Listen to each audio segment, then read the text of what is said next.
Hello and welcome to a brand new podcast, Ask Wrexham. You asked, we've delivered. I'm Mark Griffiths from Wrexham AFC and I'm speaking to you as Wales and the USA are walking off the pitch after their World Cup match. And we will talk about World Cup-y stuff. I think it's only appropriate considering the nature of what's happening with our fan base at the moment. But let's stop for a sec and just explain what this is. We started Ask Wrexham as a hashtag on Twitter to try and get more interaction with you, the fans, during the commentary so we could hear what you think and answer your questions. Little did we know how good an idea that would be. Best idea I've had in my life, I tell you. But then I'm not the guy who invented vinegar. Please, someone find out who's the guy who invented vinegar. That man is a genius. Or woman, who knows. So what I do know is it's in the past, so if a woman did invent it, a man's taking the credit for it. That's just sadly how the world goes. But anyway, enough of geopolitics for a moment. It works beautifully. We get an amazing mixture of long-standing Wrexham fans sharing memories and asking questions about what's going on at the moment, and supporters from all around the world who are new to the club. Welcome to Wrexham has drawn them in, and they want to learn more. And it is an absolute privilege. It enlivens the commentary no end. It allows us to have some really good interaction with you. We absolutely love it. But there's a problem. You're too good at sending interesting questions in. And so as a consequence, we struggle to get through them all. In fact, I usually spend a good chunk of my Sunday just going through and replying and apologising for not getting to them in the broadcast. So we thought, why not start a podcast answering a few of your points and also maybe replaying a few of the key ones that you raised from the match that were answered and deserved maybe a non-live audience. So let's kick it off, and it seems appropriate. Let's be honest. Let's kick it off with Wrexham World Cup-y stuff, because Michelle Olsen asks, "What are your thoughts on the Welsh team and players in the World Cup?" And also thanks for the Dragonheart bits which we did last week, talking about Qatar and how it's a controversial selection as a host nation. You can listen to last week's Dragonheart, of course, on all the usual channels. Plus, this week's will be the final part of our review of the problems the club had before the fans took over. But anyway, that's a different matter. Michelle, thanks for your questions so much. Yes, my thoughts on the Wales team and players are, I want to do a full disclosure. This is after the first match of the campaign. Well, I think the fact that it's the only group of 4 teams in the top 20 of the FIFA rankings tells you something. So my thoughts on the Welsh team is that they are terrific. They're extremely well organised. They have a smart coach, but they're in a tough group.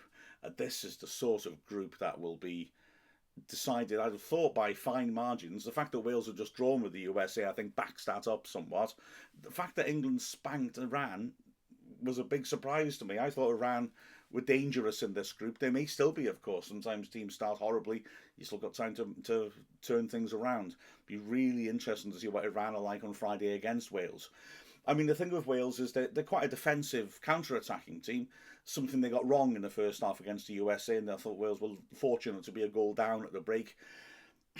We conceded too much ground, and the other slight worry with that approach is that you rely massively on players like Bale and Ramsey, who haven't got much match time between them. Both of them, sadly, have had lots of problems with injuries throughout their career. Both of them are talismanic and magnificent talents.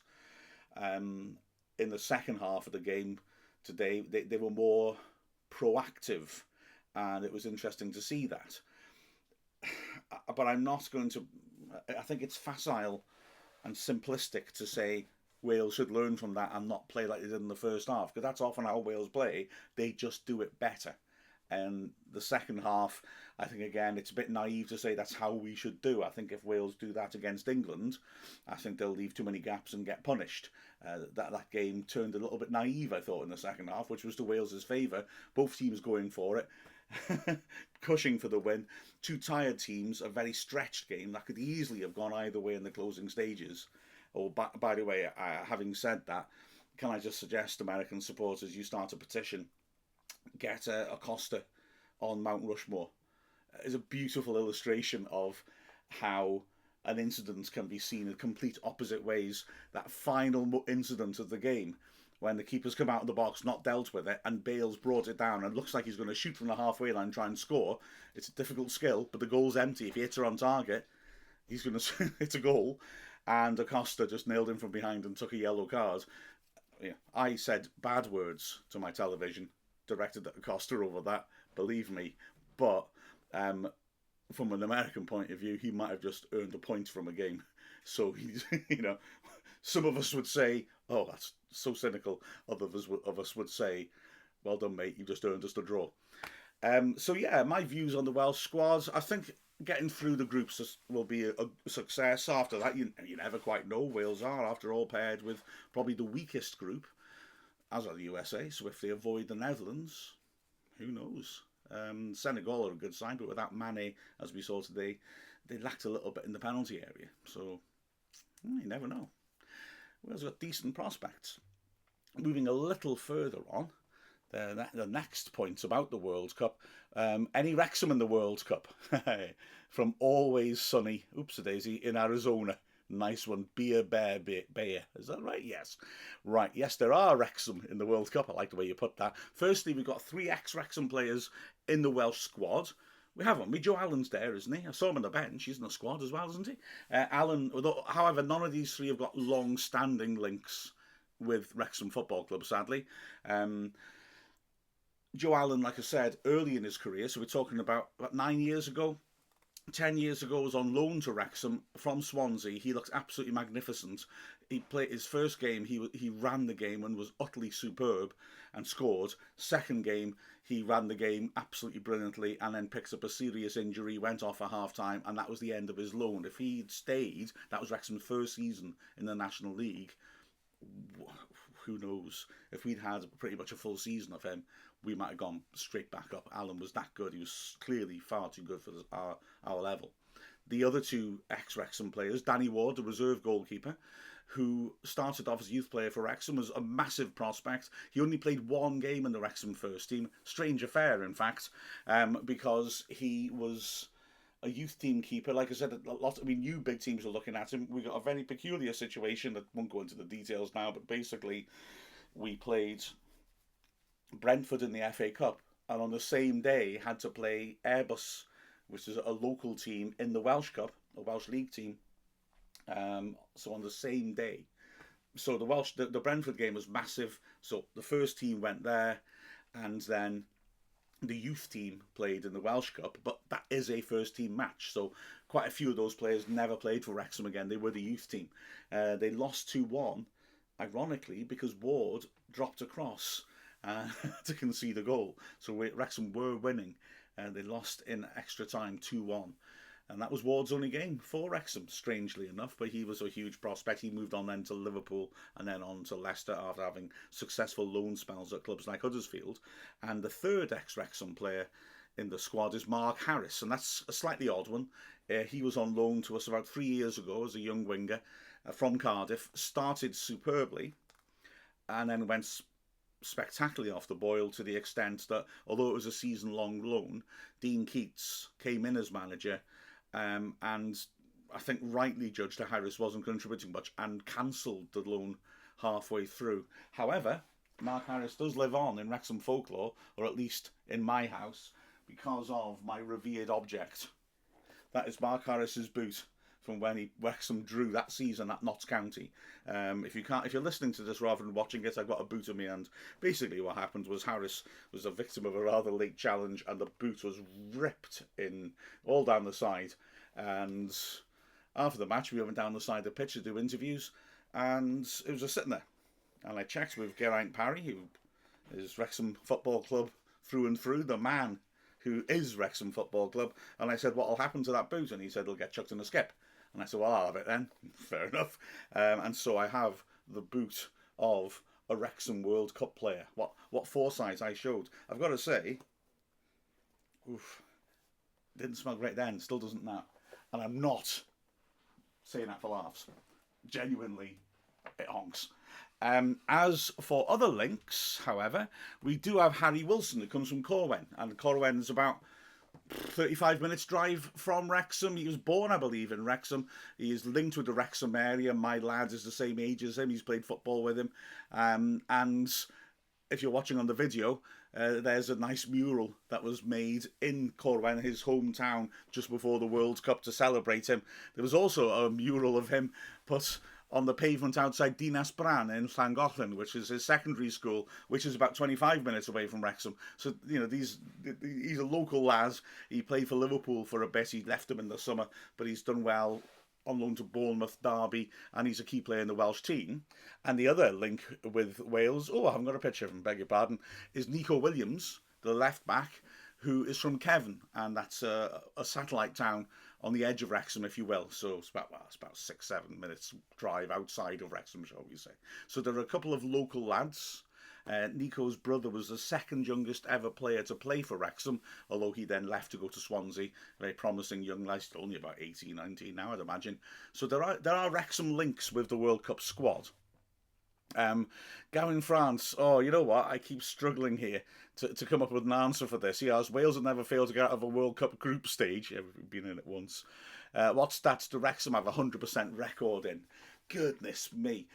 We've never failed to get to the quarterfinals of the Scottish Football League Cup because we were in it once. Why? That's a long story, but we were, and we managed to get there. We lost to a youth team, although it was the youth team of one of Europe's bigger clubs, Rangers. I'm struggling. I'm going to have to think good and hard about that. I like that question. I like that question a lot. We've won every cup final we ever played at the Millennium Stadium. That's one as well. Never won in 90 minutes at Wembley. No, I'm not going to mention that one. Don't like that one. Let's move on quickly. Donnie Peake from Navarre, Florida, saying, is it shameful for an American to root for Wales instead of the US? Don't think the US team will even make it out of the group stage. Oh, Donnie, you got to listen to your heart. You got to do what feels right to you. If you want to go, Snowden, Dragon, and Daffodil rather than Rock, Flag, and Eagle, that's your call. And we'll love you all the more for it. But fair play if you want to stick to the US, especially after their first half against Wales. I think we'd all understand as well. And so let's move on. Let's move on to non-World Cup stuff. So Kelsey Bailey, with Wrexham's goal being to get promoted into the next league, how do non-league teams get promoted up into the National League? Right, now, quick explanation here as well. The Wrexham's league is called the National League with capital letters. Ignore that for a moment. I know what you mean. You're saying how we're getting a bit higher up. Right. It's a slightly long story, if you will. 1888, told you it was long, Football League is created. There's only one league with 12 teams in it. It then expands to 2 leagues, then expands to 4. And for much of the time then, between the start of the 20th century and, until the late 1980s, there's no automatic promotion into those 4 leagues. So those 4 leagues are seen as real football, league football, if you will. So the leagues below were non-league football. It was only in the mid-70s that was actually organised into a pyramid structure. So you had a top non-league league, if you see what I mean. But there was no promotion relegation between. There could be movement, but only if A, a club went out of business in the league and had to be replaced, or B, if they were voted out. So the bottom 4 in the bottom level of the Football League would have to be subjected to a vote of all the clubs in the Football League, that included the top division then, who decided whether they should be removed and another team brought in. Now the thing is, that was very rare, because why would you vote your mates out? It's a closed club, and you only have to vote members out if you feel like it. So as you can imagine, generally, this just didn't happen. Wrexham, under that system, finished bottom of the bottom league once, and were re-elected. That was in 1966. In the late 80s, automatic promotion was brought in between non-league and the Football League, but only one place. So if you finished bottom, you dropped out, and if you won the non-league, you came up. Even then, it wasn't guaranteed. If your ground wasn't good enough, they wouldn't let you come up. So Stevenage Borough and I think Kidderminster as well, who both later joined the Football League, were rejected after winning the league because their grounds weren't good enough. So that's how the system works, except now it's been changed. There's now 2 teams go up from Wrexham's league to the Football League. The second team is chosen by a playoff system, so the teams between 2nd and 7th at the end of the season play off against each other in a quite convoluted system to decide the one other team. Wrexham failed at the penultimate hurdle last season to get up. And then below us, the leagues become regional from that point onwards, so they have promotion and relegation. The major problem with this system is only 2 teams going up and down from our league, which means that teams will come down and be stuck at our level. We are the worst example, sadly. We've been at our level now longer than anyone else has been. So that's a problem for us. There have been times when we've contended, there have been times when we become second, but if you don't come first, you're not guaranteed victory, and the playoff is a lottery. And I would point out to American fans that the postseason is seen differently here to the US. The postseason is your goal, as I understand it, in American sports and Canadian sports. You want to get in the playoffs. That means you've had a good season. In Britain, if you've had a good season, you just go straight up. The playoffs is like the sort of consolation prize, if you will. One more of you still can go up, and it's fraught with danger. There's always an element of randomness and chance about it. And it's generally seen as more a scary, stressful thing than anything else. Hope that answered your question. Albert Strauss, can I explain the transfer rules? Is there a transfer window? Thanks in advance from Tampa, Florida. Yes, there is a transfer window, but now it gets weird as well. Again, everything gets weird. Why can't we have something simple? In British football, there are transfer windows. So in January, you can buy and sell players. Then you can't again until the end of the season. And then you can buy and sell players in the summer. And then it closes at the start of September. So there are 2 points where you can buy players. Simple so far. But at Wrexham's level, those windows don't exist. So theoretically, you can buy and sell players whenever you wish.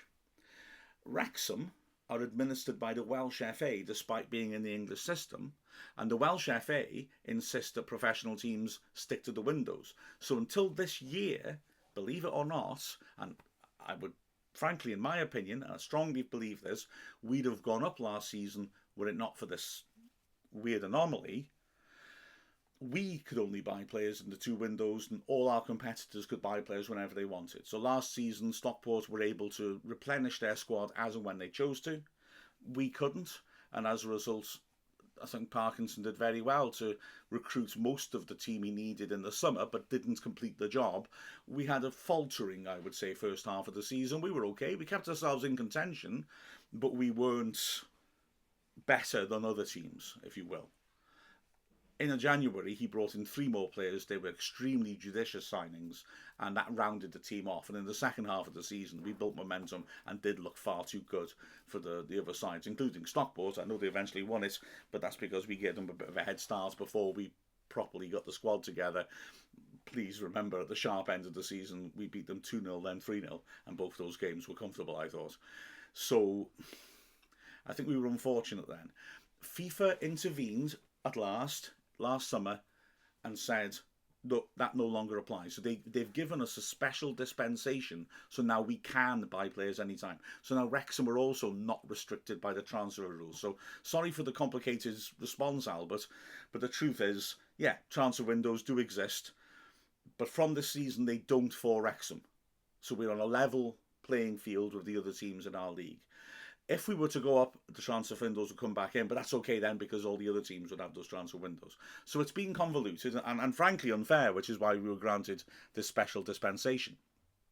If we do bring players in, of course, there's a lovely tweet from Rural Detective, nice bit of photoshopping, Cristiano Ronaldo in a Wrexham shirt. He says, we can dream. Well, I mean, are we dreaming of that? Will Ronaldo be happy? He's not happy to be on United's bench. Will he be happy to be on Wrexham's bench? I think not. I'm not picking him ahead of Palmer and Mullin. He can whistle for it. I think he'll be leaving a few Wrexham games before the final whistle if he signs for us. I promise you. Here's a question from Barcode Mark. who says, how do we think we do in League Two with the current squad, and if we need to strengthen it, where? Now, Andy and I spoke about this at the match. He said Stockport had a rough start in the Football League this year. Of course, their team went up last year, but they had better results lately, and Grimsby are one place below the playoffs. Well, we talked about this at half time. I think that this squad has been put together to be good enough for League One, which is 2 divisions up, and the players have been brought quite often from those levels. So, frankly, I don't think there's any urgent need to improve the squad. In the summer, I think Phil Parkinson did a good job of rounding it out, because we did lack depth in our squad, as I said in the last answer. We had to make 3 signings to round the team off. But injuries, I think, caught us out, especially to Aaron Hayden at the end of the season, and we didn't have much off the bench to influence games that were going against us. So, yeah, I would argue that we've got a very good, well-rounded squad, which I think I would expect to be up at the top end of League Two should we go up. And also, I think if we went up again, I would expect to be very competitive in League One. That's the calibre of this team, I would argue. I mean, look at the league table and consider it as if it was a normal league with 3 up, 3 down. How far are we ahead of 4th place are we already? We're not even halfway through the season yet. That's how strong we are. Having said that, we would bring players in. We definitely would, because why stop improving? So the fact of the matter is, if we go up this season, we'll have a team ready to hit League Two running, but we'd build as well. We'd add more quality in again, and that came to something Andy and I talked about. We might have to make tough decisions about players who are very good for us, but if you can bring in an even better player, you might have to say to players who are good, we like you can stay, but you won't be guaranteed a place anymore. Moving on from that, snow. Snow was a big discussion point last week. It was brilliant. It was thanks to the tweet by Monte.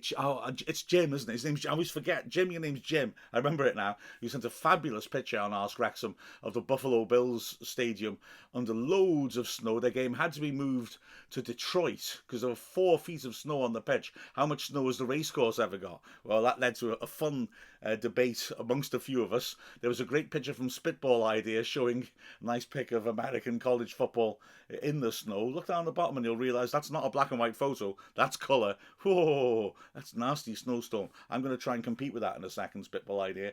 But first, he also pointed out that there were problems getting the game in Detroit simply because they had to make sure all the players could dig themselves out of the snow in Buffalo to get across.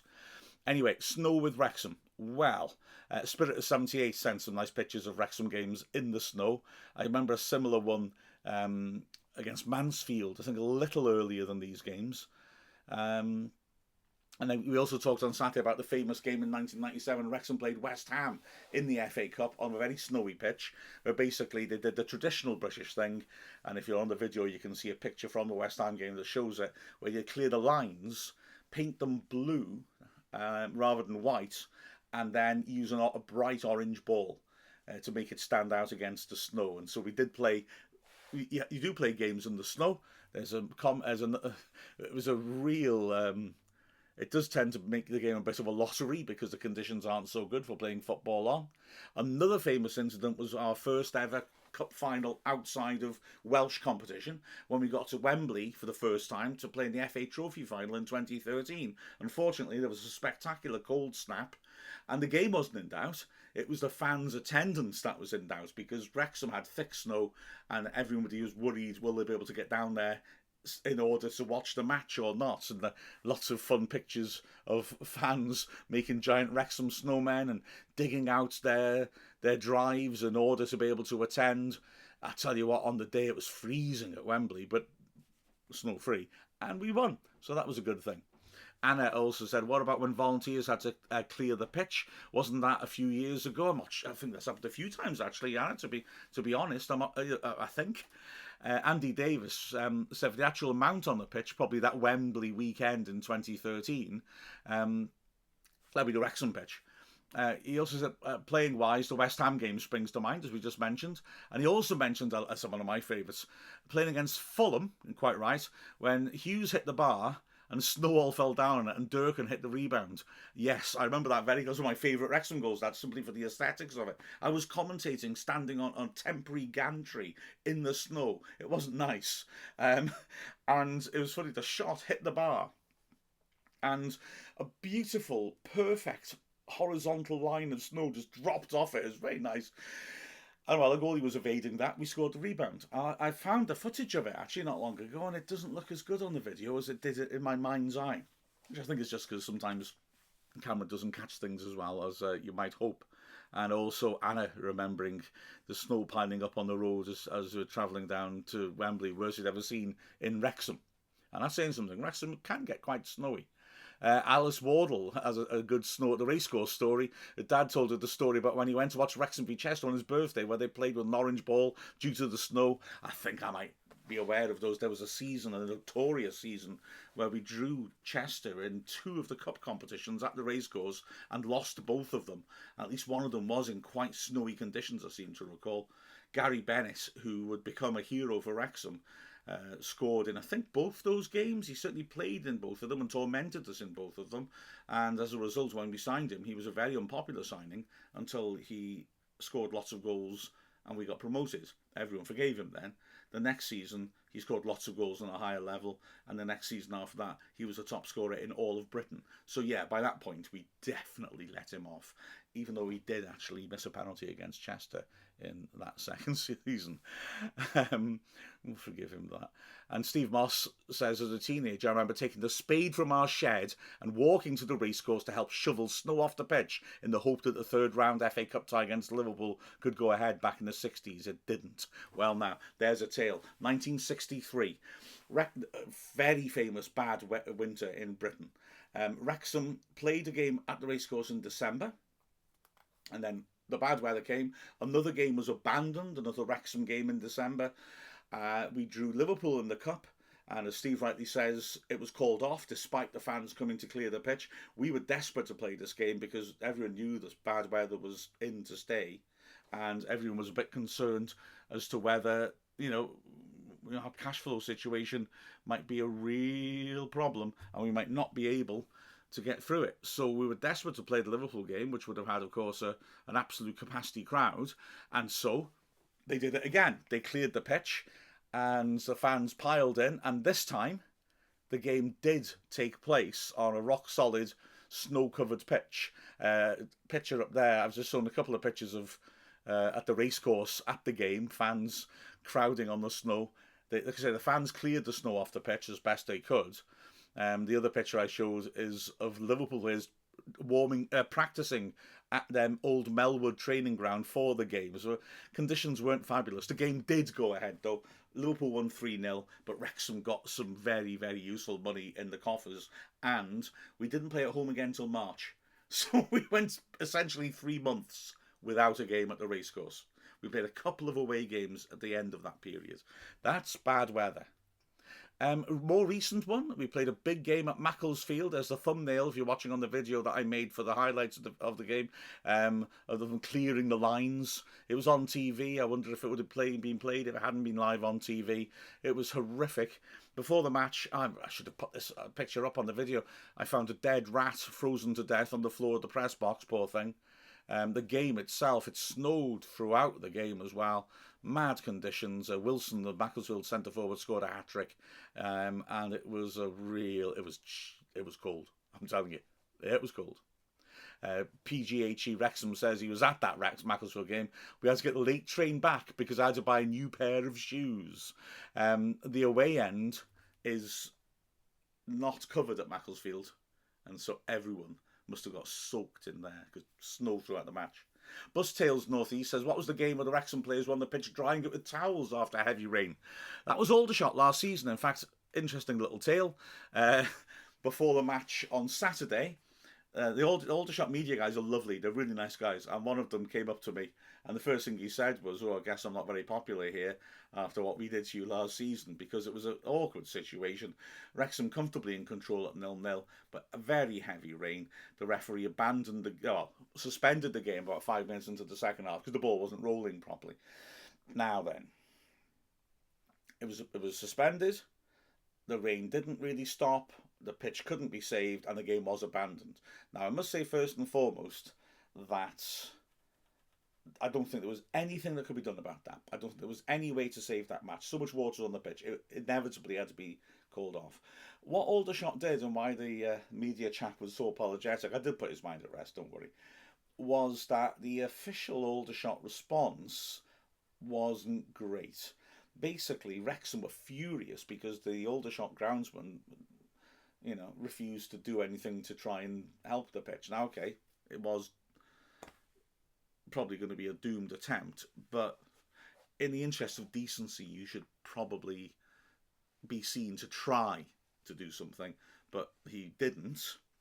The Wrexham players were livid, and one of them claimed that he'd actually laughed at them when they said, "Aren't you going to do your job and try and get the pitch right?"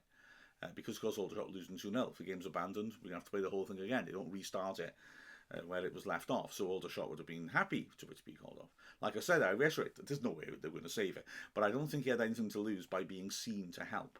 So I think partly to make a point, the Wrexham players came out and started to work on the pitch themselves. Aaron Hayden with a broom, the ultimate sweeper, getting water off the pitch. Mullin putting a towel down and stomping on it. So, I mean, let's be honest, that's not really going to save the pitch. It was more, I think, of a point-making thing.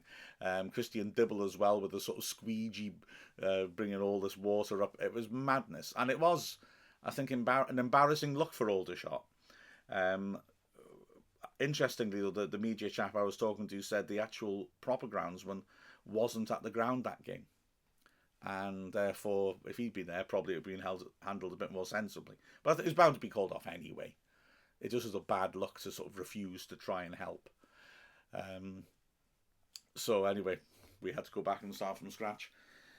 And we won 5-0. So Wrexham were quite happy by the end, including a fabulous goal by Jordan Ponticelli after an amazing piece played by James Jones. Look it up in last season's highlights. It's a corker.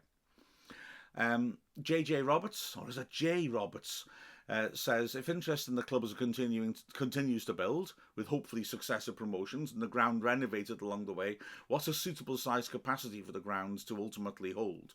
I'd say 25 to 30,000, but not sure we could build that size on the current location. I'm going to talk through some elements of that, but if I'm honest, I'm not sure. Is the honest answer.